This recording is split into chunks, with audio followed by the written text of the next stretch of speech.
Родителите на починатите деца со мајци со нивните ликови и големо политичко обезбедување. Ова беше првата гледка утрово на главниот влез од судницата во Идризово, каде почна судењето за пожарот во Пулс, во кој животот го загубија 63 млади луѓе, а над 200 беа повредени. Многу испреплетени емоции кај роднините, кои денеска го има и првото соочување со обвинетите за трагедијата. Адвокати, обвинети, обвинители влегуваа на страничните влезови. Оттаму беа спроведени и обвинетите што се во притвор, меѓу нив и првиот на списокот, сопственикот на Пулс Дејан Јованов. Судницата пополека се полнеше до последното место. Роднините, новинарите, наблюдувачите седеа во делот за застаклениот параван и следеа како влегуваат обвинетите во судницата.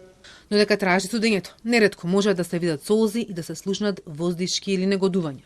Родителите кои бараат правда, стравуваат дека одбраната ќе го одолговлекува судењето. Наидуваме на еден голем скептицизам и разработена игра, шема на представници на адвокати и на обвинити кои манипулират на разни можни начини нашата болка уште да ја продлабочат. Дали така ќе размислуват и ќе постапуват да се на наше место, а не посакува никој да е на наше место, да почувствува оваа болка, ние што ја имаме, со непроспиени ноки и денови ние знаеме како поминуваме и ги чекаме нашите деца секој момент да се појават и да кажат каде си мајче. А со постапката на бранителите денес, што почнаа, со првите постапки, нас повторно не убија. Колку ќе трае овој процес, никој не знае. Може 5 месеци, може 5 години. Ќе направиме се, судењето да тече непречено, но не можеме да ви гарантираме брзина, бидејќи секоја брзина може да значи и грешка.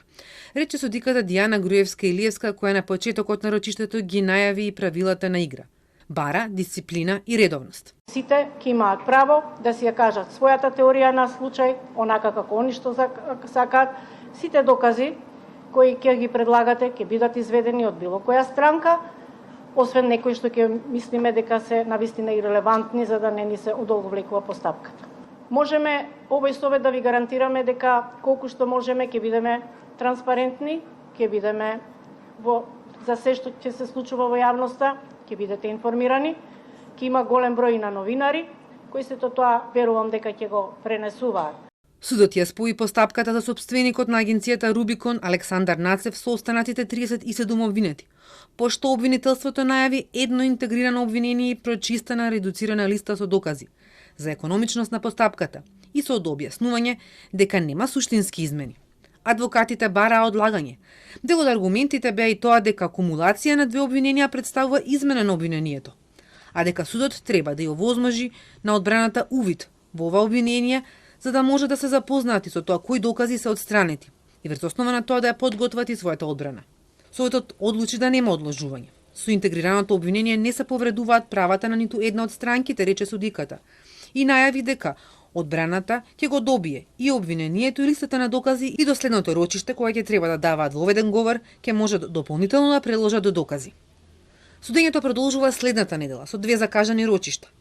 Целото внимание е насочено кон судницата во Идризово, каде денеска пред влезот осамна и транспарентот герила акцијата на движењето кој е следен, со порака дека денеска судската власт е под лупа.